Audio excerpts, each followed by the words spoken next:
Ladies and gentlemen, we have just landed at the Ninoy Aquino International Airport. Philippine Airlines welcomes you to Manila.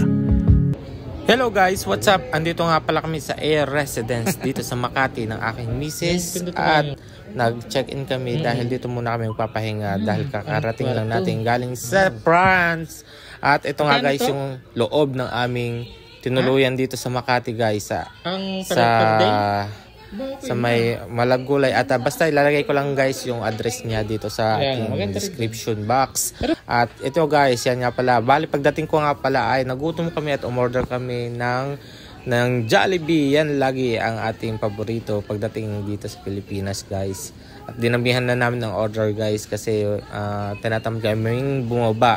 Bali nasa 50th floor nga pala ang aming pwesto dito guys. At yan makikita nyo naman guys, na kami agad ng pagkain namin, nilabas na agad namin at yan, kinain na nga rin namin yung aming mga pinamili. Bali, umorder lang kami guys dito sa Grab at yun, bali dineliver lang and pwede rin ang cash on delivery guys. Hindi ko na nakuha ng video si kuya na nag-deliver at shoutout sa iyo, thank you very much dahil sobrang gutom na kami guys. Yun, pinapak na namin yung yung manok at saka yung beef steak, patty steak, ano bang tawag doon, basta steak guys, at spaghetti at saka kanin na din.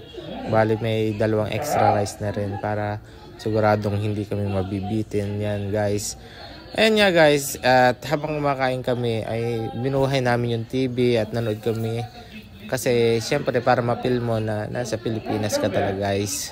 Ayan nga ang aking misis, talagang hindi rin siya magpapahuli kasi gutom na gutom din.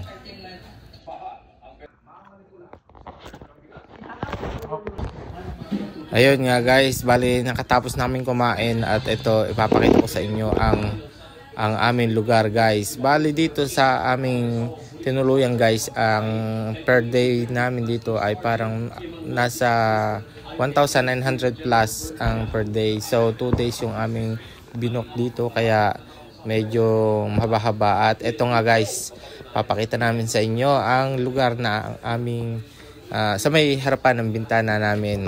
Makita nyo, napakaganda ng view.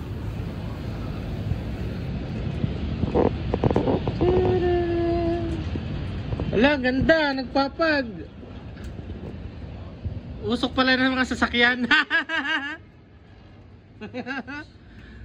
Ay. Dito pala guys, pwede kayong magluto guys kung gusto nyo. Yan, meron ng libreng meron ng kasama siyang rice cooker, may lutuan na ng ulam. Tapos yan, may initan na rin ng tubig. Yan, meron ding microwave yan. Yan, may kawali pang maliit, mga baso, plato, lahat ng kailangan nyo ay andito na guys. Meron pang panghugas ng plato. Yan, may mga kutsara na rin. Ano pang hinihintay nyo?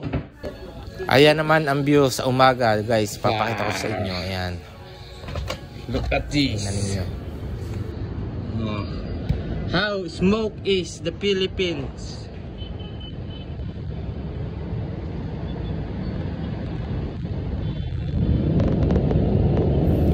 Diba guys, parang nasa ibang bansa din yung view dito pag nandito sa may taas.